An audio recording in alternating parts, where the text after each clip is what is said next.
മുതിർന്ന മാധ്യമപ്രവർത്തകനായ കെ.ജി. ജേക്കബ് തൻ്റെ സാമൂഹ്യ മാധ്യമ പേജിൽ ഒരു കുറിപ്പ് എഴുതിയിട്ടുണ്ട്. കുറിപ്പ് അദാനിയെക്കുറിച്ചാണ്. അദാനിയുടെ കാര്യം പ്രേക്ഷകർ എല്ലാവരും അറിഞ്ഞു കാണും. അമേരിക്കയിലെ കോടതിയിൽ അദാനിക്കെതിരെ കേസുണ്ട്. മാത്രമല്ല, അമേരിക്കൻ സർക്കാർ അദാനിയുമായിട്ടുള്ള 2 കോൺട്രാക്റ്റുകൾ ക്യാൻസൽ ചെയ്തിട്ടുണ്ട്. കെനിയൻ സർക്കാരും കോൺട്രാക്റ്റ് ക്യാൻസൽ ചെയ്തു. അതോടെ ഇന്നലെ ഓഹരി വിപണി ഇടിഞ്ഞു. വലിയ വാർത്തയായിരുന്നു. നമ്മൾ വാർത്ത ചെയ്താണ്. പ്രസ് ടിവിയുടെ പ്രേക്ഷകർക്കും വാർത്ത കണ്ടു കാണും. പക്ഷേ അതിൽ അറിയാത്ത കുറച്ച് കാര്യങ്ങളുണ്ട്.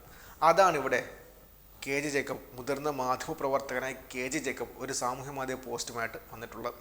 ശ്രദ്ധേയമായ കാര്യമാണ്, അറിയേണ്ട കാര്യമാണ്. കാര്യം ഇത് വ്യക്തമായിട്ട് പുറത്തു പറഞ്ഞില്ലെങ്കിൽ 2 ദിവസം കഴിഞ്ഞ് വി.ഡി. സതീശൻ പറയും പിണറായി വിജയൻ അദാനിയുടെ കയ്യിൽ നിന്ന് കാശ് മേടിച്ചെന്ന്. അങ്ങനത്തെ ഡയലോഗ് ചിലപ്പോൾ വി.ഡി. സതീശൻ പറഞ്ഞു വരും. അതുകൊണ്ടാണ് ഇതിപ്പോൾ തന്നെ പറയേണ്ടി വന്നത്. അതിൽ അദ്ദേഹം പറഞ്ഞ കാര്യം ഇങ്ങനെയാണ്, വളരെ രസകരമായിട്ടാണ് അദ്ദേഹം പറയുന്നത്. ഇപ്പോൾ എന്തിനാണ് എല്ലാവരും അദാനി ചേട്ടൻ്റെ പേരിൽ പടക്കം പൊട്ടിക്കുന്നത്? ഇന്നെന്താ വിഷുവ? ഒന്നുമില്ല. അദ്ദേഹം ഒരു നല്ല കാര്യം ചെയ്തു.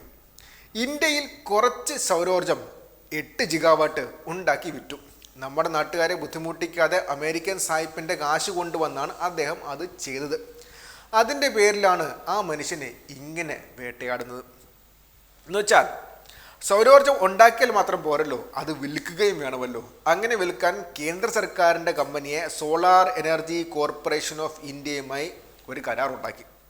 ഈ സർക്കാർ കമ്പനി ഈ കറണ്ട് സംസ്ഥാനങ്ങൾക്ക് വിൽക്കുമെന്നായിരുന്നു ധാരണ. ഉണ്ടാക്കി വന്നപ്പോഴത്തേക്കും വില ഇത്തിരി കൂടി.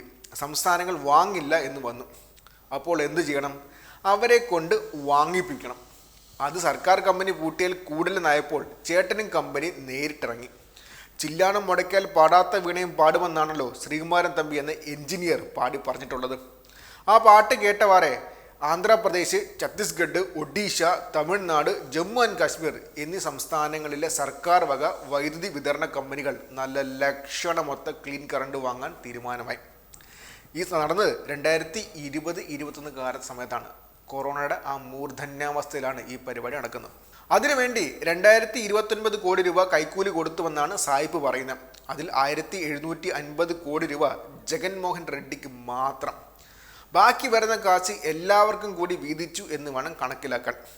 അതിന് ഇന്ത്യയിൽ കച്ചവടം നടക്കാൻ ഇന്ത്യൻ രാഷ്ട്രീയക്കാർക്കും ഉദ്യോഗസ്ഥന്മാർക്കും ഇന്ത്യൻ കമ്പനി കൈക്കൂലി കൊടുത്തെങ്കിൽ സായിപ്പിന് എന്ത് കുത്തിക്കഴപ്പാണ്? ചോദ്യം ന്യായമാണ്.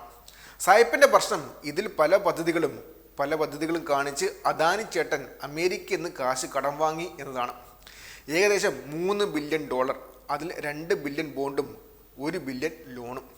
അതിങ്ങനെ അമേരിക്കയിൽ നിന്ന് കാശ് കടം വാങ്ങുമ്പോൾ ചില പേപ്പറുകളിൽ ഒക്കെ ഒപ്പിട്ട് കൊടുക്കണം. അപ്പോഴൊന്നും ഈ കൈക്കൂലി കഥ പറഞ്ഞിട്ടില്ല. ചേട്ടാ, കൈക്കൂലി കൊടുക്കുന്ന കാര്യം ആരെങ്കിലും പറയുമോ? ഇല്ല. പക്ഷെ കൈക്കൂലി കൊടുക്കില്ല എന്ന് പറയണം. അങ്ങനെയാണ് പോലും അവിടുത്തെ നിയമം. അങ്ങനെ പറഞ്ഞിട്ട് കൈക്കൂലി കൊടുത്താൽ ശിക്ഷിക്കാൻ നിയമമുണ്ട് പോലും. ഫോറിൻ കറപ്ഷൻ പ്രിവെൻഷൻ ആക്ട് എന്ന പേരുമുണ്ട്. ആ നിയമപ്രകാരമാണ് കേസെടുത്തിരിക്കുന്നത്. അറസ്റ്റ് ചെയ്യാനൊക്കെ കോടതി ഉത്തരവിട്ടിട്ടുമുണ്ട്. സത്യത്തിൽ തല പോകുന്ന കേസൊന്നുമല്ല. കൈക്കൂലി കാണാത്ത പുണ്യാളന്മാരൊന്നുമല്ല സായിപ്പന്മാർ. ഇതിനു മുൻപും പലരും ഇമാതിരി കേസിൽ കുടുങ്ങിയിട്ടുണ്ട്, പിഴയടച്ച് രക്ഷപ്പെട്ടിട്ടുണ്ട്. അതൊക്കെ തന്നെ ഇവിടെയും സംഭവിക്കാൻ സാധ്യതയുള്ളൂ. ആയിക്കൊള്ള പ്രശ്നം, ഇനി അങ്ങോട്ട് പല രാജ്യങ്ങളിലെയും കച്ചവടം നടക്കാൻ അദാനിജിയുടെ പൊളിറ്റിക്കൽ റെപ്രസെൻറ്റേറ്റീവ് കൂടുതൽ അധ്വാനിക്കണം എന്നതാണ്. കെനിയ $600 മില്യൺ ഒരു കോൺട്രാക്റ്റ് ഇന്നലെ റദ്ദാക്കി.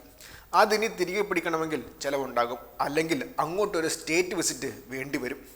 അമേരിക്ക ഇങ്ങനൊരു കുന്ത്രാണം ഒപ്പിച്ചതുകൊണ്ട് ചില രാജ്യങ്ങൾ ഒറ്റ ഇരിപ്പിന് കോൺട്രാക്റ്റുകൾ കൊടുക്കാൻ സാധ്യതയില്ല. ഒന്നിലധികം സ്റ്റേറ്റ് വിസിറ്റുകൾ ചിലപ്പോൾ വേണ്ടിവരും.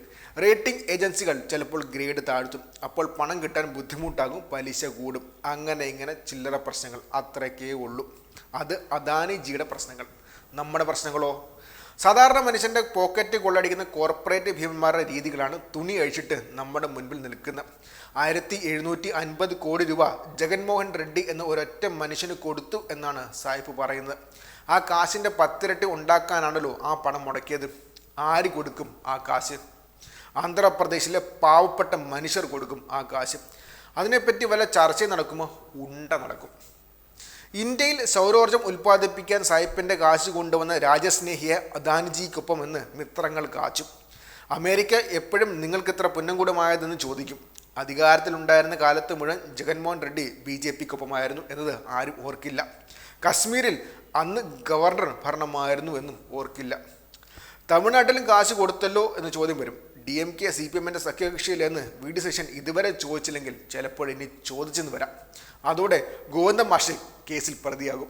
കോൺഗ്രസും സഖ്യകക്ഷിയല്ലേ, ഛത്തീസ്ഗഡിൽ കോൺഗ്രസ് ഭരണം നടക്കുമ്പോഴല്ലേ കച്ചവടം നടന്നതെന്ന് ചോദിക്കാൻ ആരും ഉണ്ടാകില്ല. ഒരു കനേഡിയൻ പെൻഷൻ ഫണ്ടുമുണ്ടല്ലോ കേസിൽ എന്ന് അന്വേഷണ കുതുകിയായ ഒരു പത്രപ്രവർത്തകൻ കണ്ടുപിടിക്കുന്നതോടെ എല്ലാ ചോദ്യങ്ങൾക്കും കേരളത്തിൽ ഉത്തരം പറയേണ്ട ബാധ്യത പിണറായി വിജയനാകും. അപ്പോൾ സുലാം എന്ന് പറഞ്ഞാണ് ആ പോസ്റ്റ് അവസാനിക്കുന്നത്. മാത്രമല്ല കമൻറ്റ് ബോക്സിൽ അമേരിക്കൻ justice.gov എന്ന് പറയുന്ന അമേരിക്കൻ ജസ്റ്റിസ് ഡിപ്പാർട്ട്മെൻറ്റിൻ്റെ ലിങ്ക് കൂടി കൊടുത്തിട്ടുണ്ട്. അതിനകത്ത് കേസിൻ്റെ ഫയലുണ്ട്. 52 പേജുള്ള കേസിൻ്റെ ഫയൽ കൂടി അദ്ദേഹം പോസ്റ്റ് ചെയ്തിട്ടുണ്ട്. അതിനകത്താണ് ഈ കാര്യങ്ങളെല്ലാം പറയുന്നത്.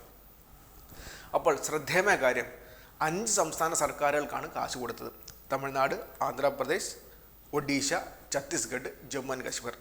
ജമ്മു ആൻഡ് കാശ്മീർ ആ സമയത്ത് കേന്ദ്ര ഭരണത്തിന് കീഴിലായിരുന്നു. 2019 ആർട്ടിക്കിൾ 370 പൊളിച്ചതിന് ശേഷമുള്ള കാര്യം. അതെന്ന് വെച്ചാൽ നേരെ കേന്ദ്രത്തിൻ്റെ കീഴിൽ.